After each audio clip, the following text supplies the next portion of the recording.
Hello, welcome back to the HGC Korea. The HGC, if I were Claris, I'd say it like that, but I'm not, so I say H. He says H. G-Club says H. H. There you go. 2-1 Claris, what's up? I'm like, I think J-House is H.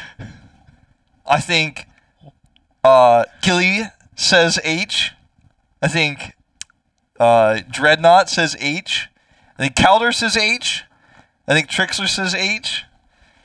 Maybe Skimmy says H, but he says Z, so what are you going to do?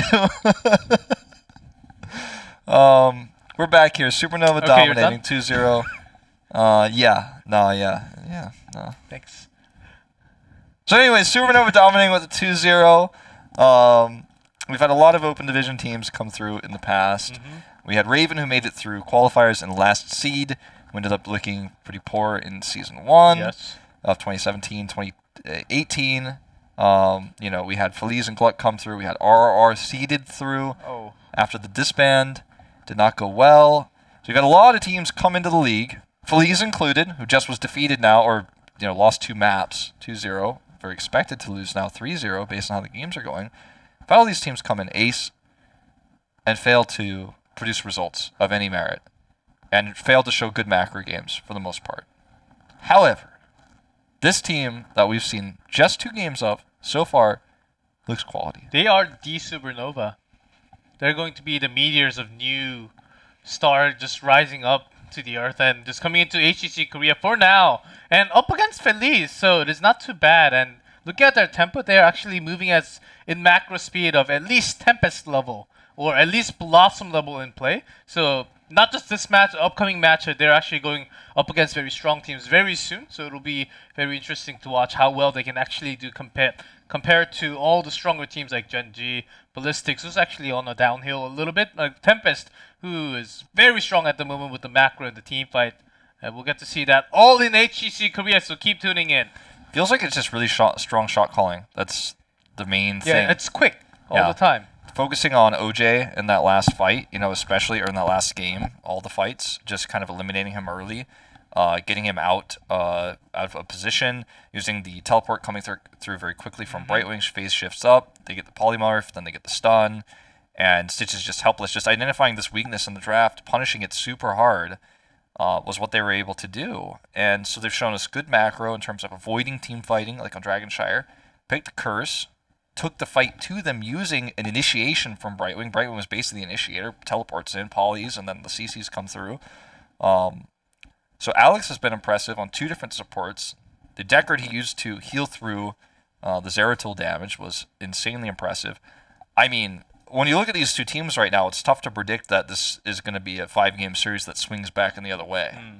It is really tough, unless they have some weird map choice, and then they struggle to macro somehow. But for now, after watching the first 2 games, I don't think that's happening anymore. But they did get some break, Feliz. They seemed very frustrated, and even Hanaton did meet Kirisaku, the top laners for those teams. They were saying, stop doing all those damage to me. I mean, I'm having a tough time, man. Kirisaku just said, it's game, man. It's gotta happen. It's down to earth, and we're going into Shrine. So these are the 3 maps we were talking about, right? Like, outside of Towers of Doom, we did mention, like, these are the maps you want to go to if you think you're the better team in terms of rotational play and objective play. And Supernova's been winning in those regards. They lost the 1 Dragon Knight due to a mistake from No Chat in Game 1. But they were able to win with their Dragon Knight, and they were able to grab the curse, boss control, objective control, using globals. Has been the way that Supernova has played through this. And I was actually thinking maybe after the MSV, Korean teams may not favor the first pick as much. Maybe we'll just go for the map control and just plan out with the second pick what they like to do. And have that all planned and choose the map instead. But for now, it is continuing. Just Koreans love to having first pick after the loss. Well, Furion is so powerful, and I think he's the reason why that's going to be the case for a while. Once we have the 2 bans, so the way the 3 bans will be implemented, which will be a few weeks from now, as well. Sonya jumps in, new challenger approaches. The way that the 3 bans, which will be 6 bans total, will be done is there'll be 2 bans like this in the first phase, and then there will be a third ban in the middle, just like we have now. So when that happens, I think the map versatility could become a little bit higher. We could see some teams preferring the map pick, but with how strong Malfurion is right now and how these meta heroes are so high in priority, especially because you can never give a Malfurion to Garrosh, like never, never, ever. You know, you're going to be seeing the Blaze in the first rotation as much as you can. You're going to see this Malfurion up here. And so I think that's why Feliz has done this, but it's not working well. Yeah, so far, and the reason why they picked Sonya, not just because it's shrines. Hamilton loves to play Sonya on this map. Stealing that wave, just making sure they have Blaze, and that is the only tool. Maybe with Hanzo, they can have some long-range damage, but they're gonna lack that melee damage when the burst needed. They're not gonna have it unless Hanzo just pinpoints the one skill shot for one target on everything, which happens very rarely. I don't think this Jaina ban is correct. You've already chosen Blaze. Sure, you have slow sustain healing, and you have a squishy DPS, so you're scared of burst. But you already have the ability to use Bunker to control fights. It's a very controlled objective where you have to fight over one zone, so you have the ability to use Blaze there. And there's the Alex Straza from Alex. Yep, there's the Alex Straza from which his name comes. His Korean ID was Dragon Mother, and of course he's changed it, of course, to Alex in English. But they have been prioritizing Phoenix and sustained damage every single game. Never have they ever gone burst. So to ban the Jaina here, I think is a fundamental misunderstanding of Supernova's approach to this series and how much focus they put on macro, avoiding burst damage, avoiding straight up fights, and looking for longer fights that go in their favor. Sure, we saw them get the picks on Stitches, but that was on the onus was on Supernova for that because Feliz's draft. But in this case, the Jaina ban feels weak here. I would have much preferred a Phoenix ban against the Bunker they already have. I think it was a hint that when they banned the Tracer, they were thinking that, oh, Supernova is very likely to pick up a Mage. That's why they banned the Tracer, because the Mages are very weak against the Tracers. All the blinks, it's hard to hit the skill shots, and in comparison, Tracer will actually do so much more. So, hinting that they're going to pick a Mage, and so far they are not, and they're not going to. Tychus coming through here, and Sustain is the name of the game. Diablo as well. It's the same reworked Urel Diablo, but not the, sorry, not reworked. Original Urel reworked Diablo, not the reworked Urel updated Diablo. What are you saying? There's 2 Urel patches. Oh yes, I know. I mean, come on, G-Club, keep up with the patch notes. 34.1, I do know. It's actually 2 with the hotfix. Yeah, so Diablo gets a little bit of changes in the hotfix patch, but we're not playing with that one. Same Diablo as Midseason Brawl. We're looking for a secondary DPS here for Supernova, and Li Ming. Oh, okay. Zarya! And No Chat is the one very likely to play that Zarya, who's been known to play that Zarya ever since he debuted with Sprint Mixtape. That's a long time ago, boys. We have a lot of questions. Can, you know, Garrosh basically becomes invincible in this composition. Can Sonya do enough damage? Can she get into the backline with all the stuns on the other side? Like, Hanaten and OJ are going to make it very difficult for Sonya, even with protection, even with the bubble, the shielding, to come through. The Zarya bubble doesn't work in this game like it does in Overwatch. It's just very purely a shield. It's not going to protect you against being tossed around. The big questions is, you know, is Phoenix going to be able to do enough damage? Can Sonya get in the front line? And the next big question is, will on this patch, in the Observer mode, Alex Straza's face be scrunched or normal? Because we don't know. No, still scrunched! Oh! I was hoping so hard she was not going to be scrunched, but she's scrunched. She looks like a dumpling. That was the second big question I had. Look how she looks at the bottom portrait. Look how she looks at the top portrait. And you think, okay, like, you know, you look better in person than you do in your profile picture. Which is rare. Which is very rare. But the Supernova does have a very good theme on this map. Go for the Shrine, win the Shrine with Sonya, with Zarya, has to sustain. With the Dragon Queen, that's the time you actually need to fight. Please, they can't really come in, and OJ will actually die to all the damage. The burst that sustain, that actually Zarya can do against Diablo, that's going to be huge of a problem for OJ again. Yeah, it's also a point to note that in terms of wave clear, Zarya and Coke can push really hard with the 4-man, but they're always going to be under threat of Diablo, which is whether Zarya picks a little bit puzzling. because it was picked after Diablo, of course. Because if you want to push hard in this format, as you can see they're doing right now, because they have the Phoenix, they have the Zarya, and this is just going to shove. They have Garrosh to somewhat try to protect against the Diablo, you know, dive in. But they have to be careful, because Diablo can really ruin this. If you dive in hard and you get tossed into cannon towers after your minions are gone, you need to be careful. It's not the greatest composition for them to really dive heavily. They know Aimer's missing, so Kirisaku, oh, look at that. Gonna dance. Saying like, yeah. I know you're there. Yeah. I know you're somewhere around here, so I'm not going any further from this. I'm not stepping over this line. And just understanding what's happening. Just an individual thing, or may just be the shot calling from the entire team. So, you see the camp taken first for Supernova. Feliz taking theirs at a more apt time. Trade-off is that they lose the neutral camp, so now Impaler's mid, Impaler's bottom. I'm not going to call this a Khazra camp ever. I don't know why like suddenly the other casts start calling it Khazra camp. Like, it's been called Impalers or Goatmen forever. Goatmen is the way. Artosis and I coined it that a long time ago. We don't use it that much anymore, but occasionally we refer to them as Goatmen. Goatmen, Pumpkin Men. Everyone knows. Yeah. Heroes Common Sense 101. It's obvious.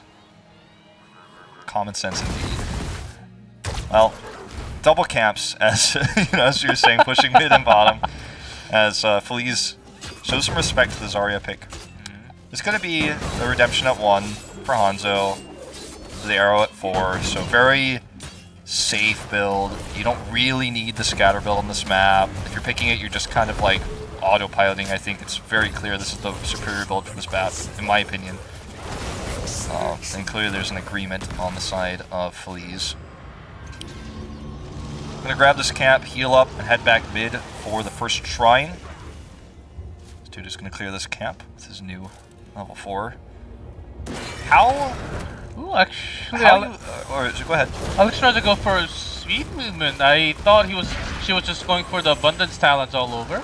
That's not really the most common thing, but after watching all the... There's lack of dive potential. That's a big stun that could continue, but lack of damage again. Huge stun. The 30% healing reduction gonna actually not be well timed here. The healing gonna go off for Alex either way. And Feliz is engaged, gets totally stomped. No Chat's got massive energy now and an old comfort pick. Now they can use the Dragon Queen to just finish this off. Usually, as the Alex Rossa comp, you have to have positional advantage to make this work. They didn't, and still, we're able to win the trades. Now they get to go on Aimer, and this fight is over. Haven's not scared of anything. He's got 30 armor. Hanatan's going to be the next to fall. Bye-bye. Well, they're going to take one with them, at least. And Haven mate! But that was a bit overzealous. Let's go down on long. Saw some great plays from Alex Raza, actually tossing away Blaze away from the fight, make sure he does not have enough range to jump promotion in for an extra bit of stun again. They want to try to fight this. No Chat's got full energy. This is suicidal. If they commit further, the Punisher will spawn and kill them. Very, very risky plays here by Feliz, excuse me. I feel like Feliz has played a little bit nervous after game 1, and I don't blame them. You know, you're playing against a rookie team. You're the more experienced squad. You had a rough Phase 1, Phase 2, you're already starting off with the bad notes. Can be souring. Aimer barely avoids that root from the ice. Even just this 3-man heavy now joins the fight with the 4-man.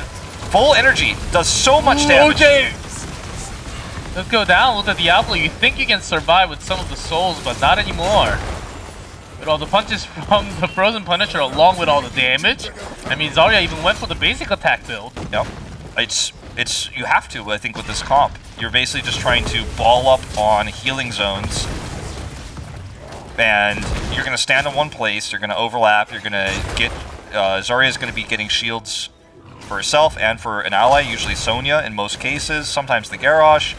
You get massive value out of the auto attack build. Well, what I just mentioned, though, is standing all in the same place in the same area. APOC, you know, if you're all kind of bunched up like that, can be difficult to avoid. So, something to consider. Also, Lightning Breath can be quite strong against that too. So, both of Diablo's potential heroics here, which I think it probably will end up being the Lightning Breath, can force you to reposition. And No Chat just continue to maintain massive amounts of energy. Now they've got this 4-man push that's just so difficult to deal with. Kirisaku did so much in the top lane during all of that, so they're going to have 10 first for this next shrine. And Feliz is just going to have to play passively. I mean, there's nothing they can do. They can't invade. They don't have a winning matchup in the Soul lane. That's where the Sonya pick comes in. It just all works out. You know, like, Supernova is in full control of this game. I don't know what else to say. It's really hard for Feliz because they have. It's possible they can just focus on Alexstrasza, maybe Phoenix sometimes. Phoenix does have an escape. And you don't really want to focus on Sonya too much. It's going to be really hard to bring her down just by focusing on her. Because there's Zarya on that team, you will have that shield available to bubble to protect your teammate. Even for Alexstrasza, she can just, after 10, just fly in the air. Make sure you escape from that team fight as well. For Feliz, who do you really target down and focus? I guess Garrosh is the only one, but do you really want to focus Garrosh? I mean, they've been trying, right? That's been their main target, but he's normally... It's been either Garrosh or it's been Bentham here on the Phoenix, but Phoenix has a great escape. They need to be able to root him to prevent that. Okay, let's see if they can do it this time. Okay, to the bubble. Right to the root, but he gets the bubble, and they actually even committed to the expulsion zone there. But the bubble came through. Bentham was actually totally fine, even though the root was there after the toss.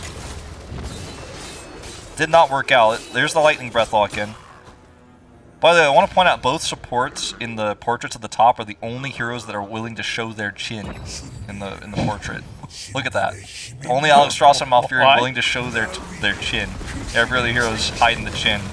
Let's investigate this further throughout tonight's matches. Oh yes.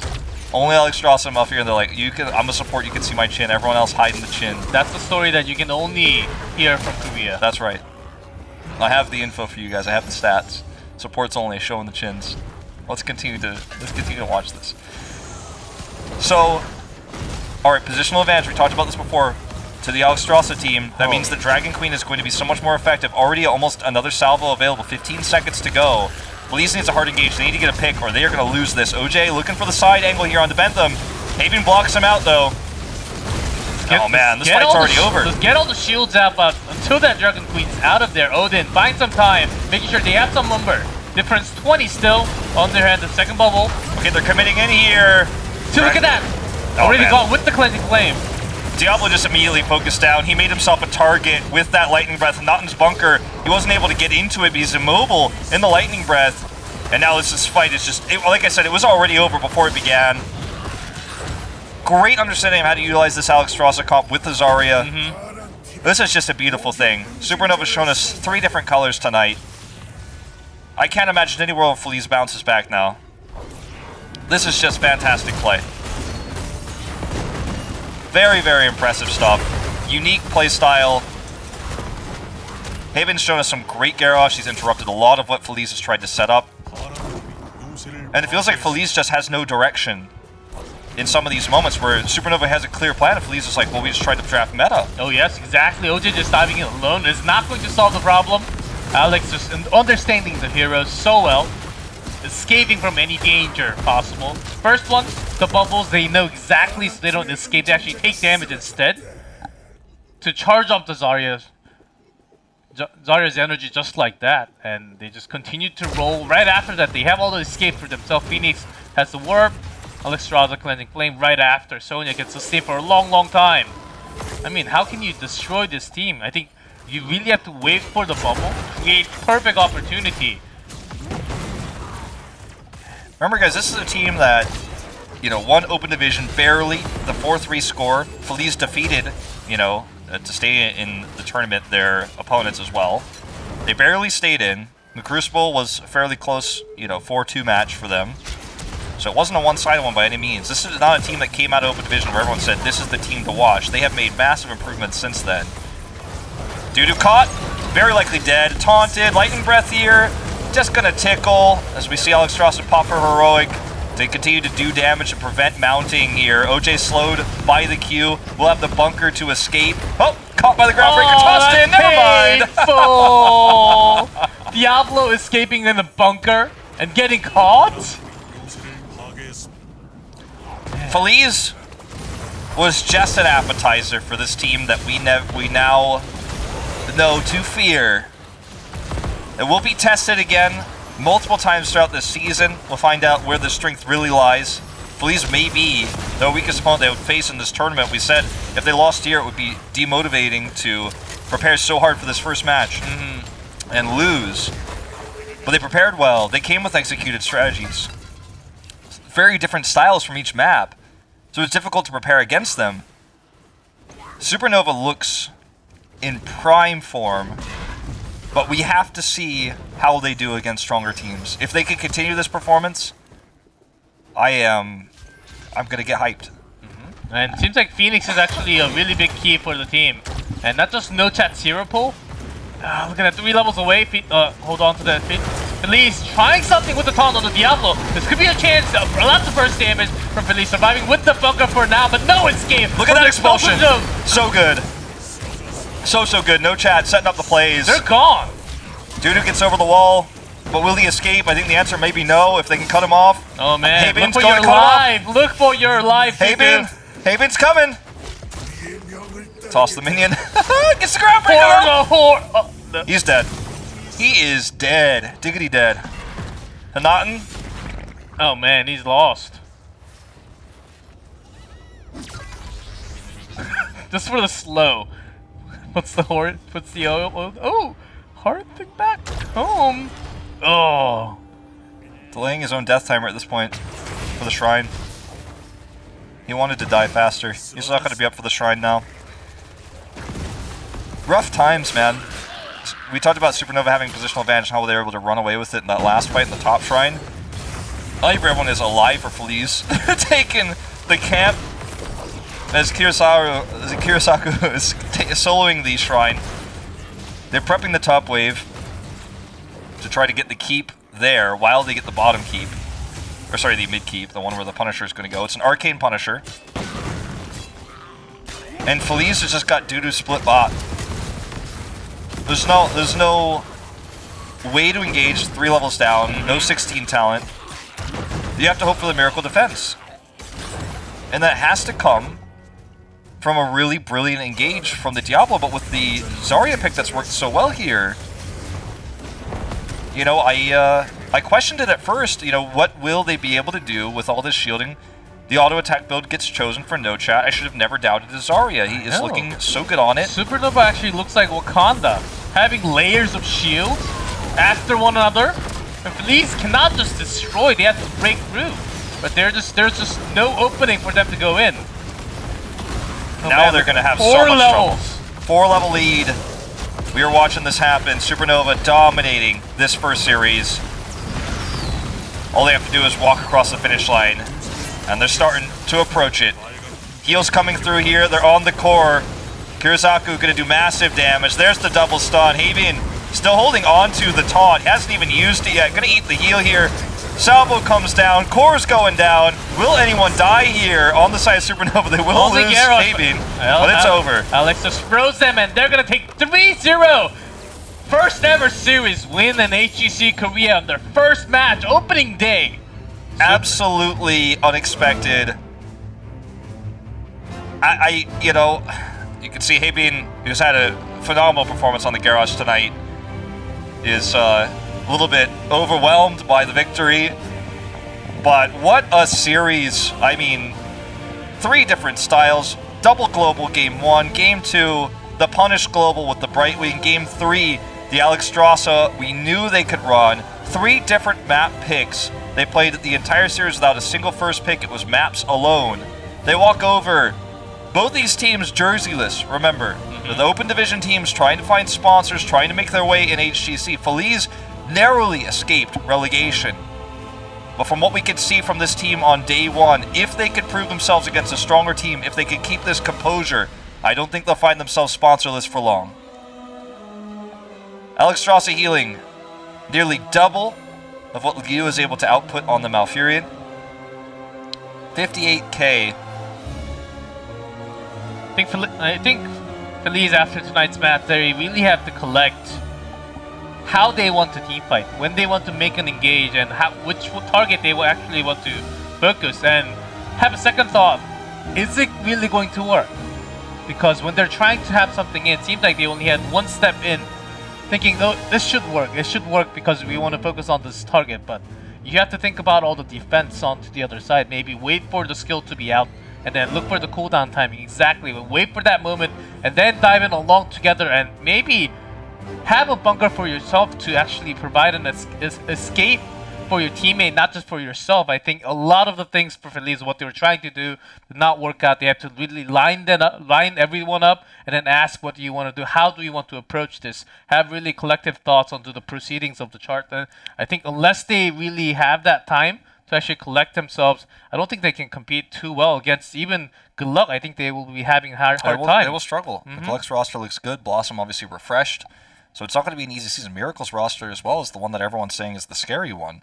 But I mean, I think we walk away with 3 questions. One is going to be, you know, in terms of how does Supernova match up against stronger teams? Will they be able to continue to show diversity of strategy, because they showed us really map-specific strategies that are not like, it's not like no one's ever seen these before. They're actually quite common for these maps. It is unlike Korea, though. Yeah, very unlike Korea. Very much like the West and China a little bit. So they show some map-specific strategies. So will they be able to continue to show diversity? Will they be able to play a more standard draft when, you know, the bans come through of like Alex Strauss, and they can't run a draft like this anymore? And I think the third question is, when does Alex Strauss's portrait stop being scrunchy? And number 4, are we going to see the chins from the supports only? That's a question. That's a question we have to keep track of. Yeah. That's the 4th question. It's a very important one. If you notice also, all 3 of the Dragon, the Raven Lord, and the Punisher have their chins hidden in portrait on the map. Really? Yeah, Lotus, look at it. Ooh. But isn't it the cover from the blue and the map names covering all the image? I mean, I'm just saying their chins are not visible. Supernova, in terms of their look. I'm trying to adapt. I'm a little bit worried. Should I not be showing? I'm not a support. I'm a little bit worried about you, Wolf. What's happening today? What did you eat this morning, man? I didn't have anything this morning. Okay, I got food with you right before the broadcast, that's though. Why. All right, just trying to keep it safe. Like, I don't know if chins are okay. Oh, don't worry, I'm still covered.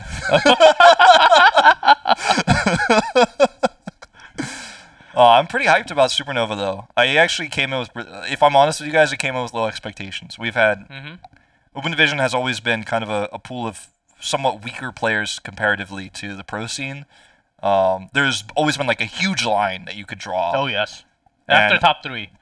And only teams like Ace and Raven, who really just failed to perform, ever really got relegated. So it's like, oh man, this is refreshing. This is a new, strong team. I know. Even Blossom, who will be contesting against Gen G, they're looking to go into that top 3. And from what I've been hearing, the rumors are they're winning all the scrims, just except for Gen G. But even against Tempest, even against Ballistics. So who knows what's going to happen? Even Supernova challenging into top 4, surpassing Miracle for the first time.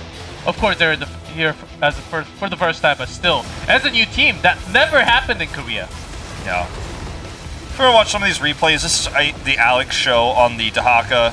I hope we get to watch the full one where he actually saves this fight. Watch what happens here with No Chat's positioning. He does massive amounts of damage. Again, another ceiling comes down. And then watch Alex. He just constantly stays alive through potions. He's being hit, but he's got his passive 10 armor. Just keeps dropping potions while doing damage, tossing out a Herodric Cube and another Scroll of Sealing. Oh! The guy is a god of Dahaka. Or sorry, I said it again, Deckard Cain.